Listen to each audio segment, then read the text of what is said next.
Welcome to Madison City Channel's Know Your Candidate interviews, co-sponsored by the League of Women Voters of Dane County. I'm your interviewer, Joy Cardine, and I would like to introduce Ronan Rataj, running for Dane County Supervisor in District 13. As we begin, I'd like you to give an opening statement as to the educational, vocational, and civic experience that you have, which qualifies you for this office, and why you are running for Dane County Board. Sure. So good morning, everyone. My name is Ronan Rataj, as she just said, and I'm a lifelong Madison resident and a student at UW-Madison who also has 2 years of experience on the Dane County Board of Public Protection and Judiciary Committee, which I did as a youth representative. So I think my unique qualifications of being a Madison resident, having experience on the board, and being a student really qualifies me to be a candidate for this race. And I'm really running because I feel it's time that we bridge the divide that I see between students and our local government. I'm running because every year, more affordable housing is being replaced by luxury apartment developments with costs of up to $2,000 a month for one bed, which is just unreasonable for students and really anyone living downtown. And I'm running because students are often more stressed during the first week that renter applications can be sent out than they are during their finals week. I'm running because we have a climate crisis, which will displace hundreds of millions of people worldwide in the next few decades. And there's no county in our entire country that can afford inaction for this problem. And finally, I'm running because I think it's time that more people learn about how to engage with the Dane County Board and how to have an open dialogue with the representatives. And I plan on being very active in the community, going to student organizations, going to neighborhood meetings, going to League of Women Voter meetings, to really hear from the district, hear from the people, and hear about what they really want the representative to know about in the community. That's the kind of representative that I think our district needs, and that's the representative I plan on being. What do you view as the most significant budget issues facing the board, and how would you propose addressing them? Sure. So I've already mentioned housing, and I do think that that is the most important budget issue to bring up to the board. Currently, I do really appreciate the board's efforts to create affordable housing to help raise the many people who are living in homelessness out of such in the district. But I think an often ignored part of affordable housing is housing for students that just the development of on-campus housing really is becoming luxury only. And it's really difficult for a lot of students to find housing in their price ranges. I know of many students who are still currently calling different apartment complexes every day, trying to see if their prices have lowered because right now they don't have a place to live next year. And they're afraid about whether or not they're going to become homeless or have to transfer to a different school because of the living situation here. Another important issue that is really topical with the entire county is our jail project. And from my 2 years of experience on the Public Protection and Judiciary Committee, I became very familiar with the different proposals for the jail project. And I personally feel that there is too much money being spent on this jail. I think that we need to reduce the size of the jail and use that money to instead invest in crime prevention programs. I think crime prevention it's difficult to measure the success of it, obviously, but it's the best way of reducing harm in a community because then the crime doesn't happen. And the way that we can do that, and the data shows this, is we can invest in after-school programs. If we can find a way to transport students to after-school programs, students that are in high school or middle school, especially between the hours of 3 and 6 p.m., the rate of youth delinquency and youth crime drops significantly, more than having extra police patrol the area, more than having harsher punishments for the crimes. Really, it's investment into our students, keeping them in after-school programs, giving them something to do after school if their home life is not providing them with such. Those are the two issues that I really see as being most important for the budget.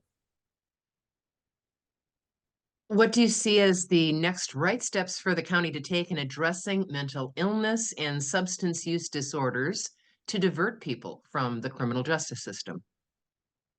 Yeah, so I've talked to Sheriff Barrett about this during my time on the Public Protection and Judiciary Committee. And I think really the most important thing is early intervention. I remember he used a metaphor of it's like someone floating downstream, that the sooner you can grab them, the further away they are from this substance abuse issue and from mental health issues. And so what this really means is, again, investing in our public schools, investing in programs that would help decriminalize substance abuse and instead provide more funding for rehabilitation programs. As for the mental health aspect, I again think it's really a destigmatization that's important, making people feel like they can be open about wanting to go to therapy or seeking counseling in some sort of way. I know my dad is a therapist, and he talks about all the time how much growth he sees from people who just take that step to seek mental health counseling. But what's difficult is if you don't have a strong support system that can help you make that decision, it can be really difficult to find a first step. And so I think having our county government act as a support system and really support people through a mental health journey is really important in addressing that problem. How would you evaluate the county's current efforts to address homelessness? And are there any additional steps you believe the county should take to address this issue? Sure. So homelessness is a really big issue. And I think one thing that everyone should note is that homelessness isn't just people who are living on the street and don't have a place to go for the night and can't find a shelter. That is a very big part of it. But there's also a vast majority of people who are living out of their cars, who are living in hotels or motels and don't have long-term solutions to homelessness, but it's an invisible problem. And so I think the two things that we need to do is, first off, investing in making homeless shelters safer. I used to work as a legislative intern for Representative Sheila Stubbs from the 77th District of the State Assembly. And I remember a lot of times we would try to help homeless populations find housing for the night. And many of them talked about their experiences with losing all of their possessions because there is not a lot of security that's going on at homeless shelters. So making them more safe and making them more accessible is important. But the other thing is making long-term housing more attainable. As I've mentioned before, we're really trending in this direction of housing only being suitable for those in a very high income bracket. And that's not a way that we can, continue living as a city and as a county. We need to have housing development projects that create more housing, but also that create housing that's affordable. So that's what our county needs to focus on. Concerns continue about the noise abatement issue related to the presence of the F-35 fighter jets and PFAS pollution at the airport. What would you seek to do about these concerns if elected? Yeah, so noise pollution and the PFAS pollution are really big, important issues for our environment and for our lake. I will say that when I was on the Public Protection and Judiciary Committee, one of the issues that we did bring up was about the use of flame retardant foam for the airport and how that spreads PFAS into the lakes. So I would say that the most important thing is just being aware of where PFAS come from in all of the operations that we do as a county. So I would really want to participate in some research that really would find out where are the areas that we can help reduce PFAS going into the lakes. And when we can, finding any alternatives, because it's really important that we keep them out of our lakes, out of our environment. And as to the fire jets, it's difficult to address that problem with the noise pollution. But I think that the most important thing, again, is reaching out to the populations in the county, talking to the people who are affected by it, and really making sure that they're involved in the decision-making process. Because I think that people who have that lived experience are going to be the most able to give input that really helps out our county board. So that would be how I would address that problem. What else, if anything, should Dane County be doing to address health disparities? So health disparities is really a big issue in the county.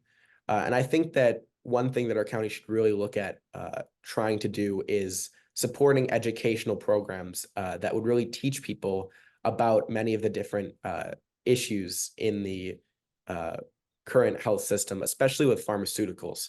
So one thing that I have done some research on in preparation for this race and trying to figure out my stances on how to deal with the health disparity issue is that a lot of times, even if you are insured, the price that you're paying through insurance for your prescription drugs may be more than what it is without insurance because of the high rates that pharmaceutical benefit managers charge.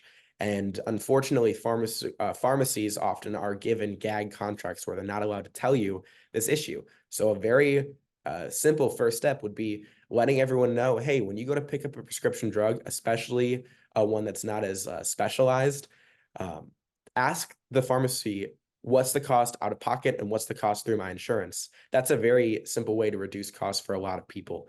So I really think that it's an unfair system, and it's a very complicated system, and it's complicated on purpose.